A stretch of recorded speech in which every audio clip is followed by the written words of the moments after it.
Hey, this is Matt once again. Welcome back to another video, and this is another paid request for Andrew. Thank you so much for that. And for those interested in requesting any type of videos, feel free to send it either directly to my PayPal. I do have a Cash App as well. Links are down below in the info box. I'll get to it as soon as I can. It could be pretty much any type of video. And this time is another episode of The Confession Killer. Now, for those who don't know, I reviewed episode 1, 2, and 3, thanks to Andrew and requests he's made throughout the months. Detailing the case of Henry Lee Lucas, more so the aftermath, where he said he killed hundreds of people, but then come to find out that a lot of them more likely were lies. As it talks about in the beginning of this, that the sheriff dealing with Henry might have been feeding them this stuff, and Henry couldn't say no to the sheriff, and the sheriff, hey, he was able to get successful missing cases solved in a successful fashion. I mean, the whole thing's been very intriguing so far. I will say episode 4, the whole thing is very intriguing. This one was probably the least successful episode for me. I think because like the first chunk of it felt like a lot of regurgitation of stuff we already know. Now, we have 1998, Henry Lee Lucas going up for lethal injection at the Texas State Penitentiary. He wants to try to find a way to have a reprieve of the death sentence. But other than that, the whole beginning just like, oh yeah, this sheriff was feeding Henry information, and the sheriff Boutwell believed Henry but wanted to clear the cases, and people were wondering, okay, well, did Henry really kill these? It just felt like information we already heard about, we already talked about with the sheriff Boutwell guy. We already heard about the other 2-3 episodes before. So it's like, why are we going over this again? One interesting thing is that one of the cases that supposedly Henry Lee Lucas killed was a girl named Carolyn. He confessed to it, but later they found her car. She was not murdered. She had a seizure. The car crashed and she drowned. And yet he said, oh yeah, I killed her and did this, which it wasn't true. Probably the big part is, I will say they got me. They definitely tripped me. Because at the end of the previous part, it's like, oh yeah, this girl who knew Henry and was a girlfriend, she's actually not dead. She's alive. This girl named Betty Powell. And she even gets on CNN. And funny enough, you see her playing Super Mario Brothers on CNN, which that definitely stuck in my mind. And how this DA guy, Vic Feazell, Vic Feazell, he was, we've seen other parts that, a lot of his career got screwed up because of delving into Henry Lee Lucas and how much of this was untrue. And yes, he's a killer, but how many people did he kill? Because if he didn't kill this, and this person, that means those killers are still out there.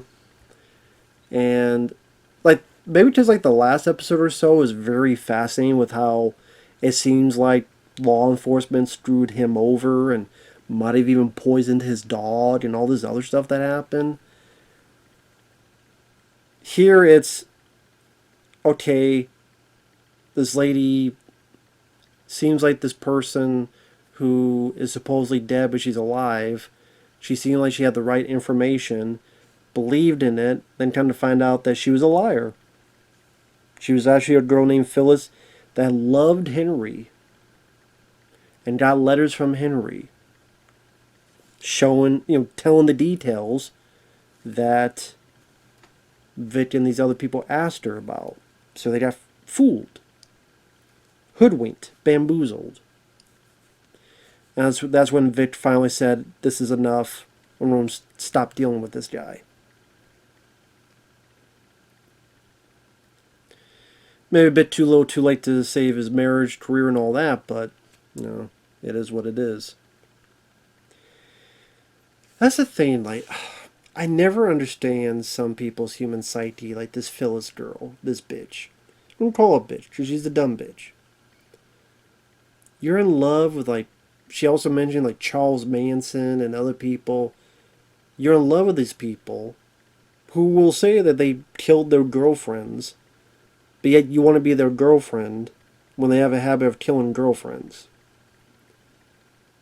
Like, do you want to die? Like, are you that sick in the head?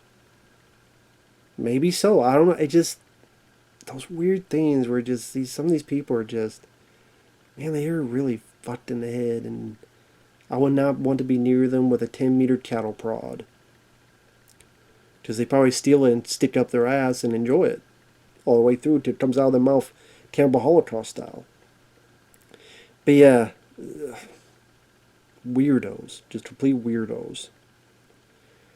So apparently, George W. We see him. Of course, he's not interviewed, but we see him because he was governor at the time of Texas, and about how, well, there may be evidence that he didn't do this specific crime. I think it was a crime where the woman who wore orange socks, she was murdered, and it seems like, oh, there's doubt that maybe he wasn't there. He didn't do that specific crime that he's on death row for.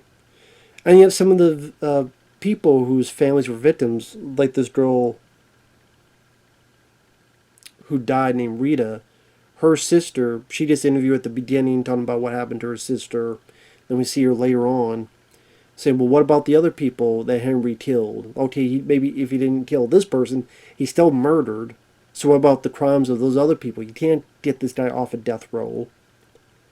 But apparently he did. But it didn't really matter because a few years later, in 2001, he died of natural causes. Henry Lee Lucas. He died of natural causes. And then we come to find out at the end, they do a good job hooking the viewer, I will say. Well, they hook you with something really interesting. Guys, stay tuned for the next episode. They do a nice job with that. You gotta give credit to that. Where Rita's sister says there were strands of DNA, which the reason she wanted that looked at in the first place is to prove, oh no, Henry did do this. You can't keep him, you gotta keep him on death row. We don't get DNA from what happened with my sister. We're gonna look into, no, this is proof. But apparently, they did get strands of DNA, and it's not a match for Henry Lee Lucas, which means this lady and other families were lied to for 20 years. Which makes it pretty interesting predicament. Now, I do think this stuff could have been just added either to the previous or next one. I would say like the Betty Powell, who's really Phyllis, that part, the Bush reprieve, and then the Bush reprieve and the DNA stuff probably could have been added to the previous, like that stuff. Honestly, you could have done in maybe 10 minutes and just added to the previous part, or add 5 minutes to one, 5 minutes to the other. I don't know if you needed a whole episode of this, and maybe this could have been just 4 episodes and not 5. I mean, it was still interesting to watch. It just, of the 4 so far, this is the one that, I think just because the beginning just felt like we were just given information again that we already know about, that we've been fed many times in the first 3 episodes, that this sheriff was full of shit and wanted to solve cases to look good on his resume, and so maybe part of him believed in Henry, but if there was a way to clear cases, he would go in that route too. Like, we already made that very explicitly clear. So maybe it's just the beginning that it was kind of bothered by. But yeah, the Betty, I mean, I can't blame Vic Fissell for believing in this girl, because it just seems crazy that someone would make all this up and want to be Henry's girlfriend. I mean, I wouldn't believe it either. that she would do that. I would like I don't I kind of feel sorry for Vic Fissel's. I feel sorry for him because he meant well. You tell he meant well, and he wants to get to the truth, and he kind of got screwed over time and time again. And I would say he's the guy I feel the most sorry. Well, not the most sorry. I feel the most sorry for the victims' families. That's what I feel the most sorry for. But I still do feel sorry for this Vic guy. Because he meant well as a DA, and he just got screwed over again and again and again, so... And it kind of ruined his life. His career, his family, divorce. Probably doesn't see his kids a lot. I think they mentioned that in a previous episode. So it's just a shame. And then to be lied to by law enforcement for 20 years, where they say, yeah, this person killed your sister. Well, actually, psych. It's not really the case, because we're buttholes, and we're full of shit. It's just a shame. Because people want to protect their... Some people can be very, very selfish and pig-headed, I guess. Damn shame, though. Does make me intrigued to see what happens next as to how that... Because she also mentions, and we found the real killer. I'm like, oh, okay. I wonder who the real killer is. Right, I wonder if now that guy, maybe the real killer is dead and probably killed a bunch more because he didn't get caught because they thought the case was closed and solved. That really makes me hate some of... Not all cops and not all sheriffs are like that. That's like saying every doctor is Dr. Giggles. That's not true. That's not fair. Not every truck driver is, Joyride. Not every... That's be very unfair to say. But man, some cops and sheriffs just... How they just lie and how they just twist things around to serve their own selfish purposes. Wow, I look good. I look like such a badass. Look what I did here. It's like, yeah, you fucked people over. That's what you did there. And I'm going to put my underwear on you and punch you in the face. Well, I can't because he's dead, but, I mean... That one guy that thankfully wasn't in this a lot, but that one jagoff who wants to... Seems like got his mouth attached onto Sheriff Patel's... Boutwell's dick. I forget that one guy's... The one Texas Ranger guy. Who just... I forgot his name, but he seemed like a fucking dillweed douchebag dickwad. Again, his mouth is attached to the one guy's dick with super glue, apparently. Can't see that nothing was done wrong. And so, of course, he won't admit it, because if he admitted it, then he'd have a shitstorm. Oh, he admitted it. And it's like, nope. Plausible deniability. All about plausible deniability, at least for him. So, there you go. But yeah, although I liked this less than the other episodes, it was still some interesting stuff in there, so I'm so glad to see it.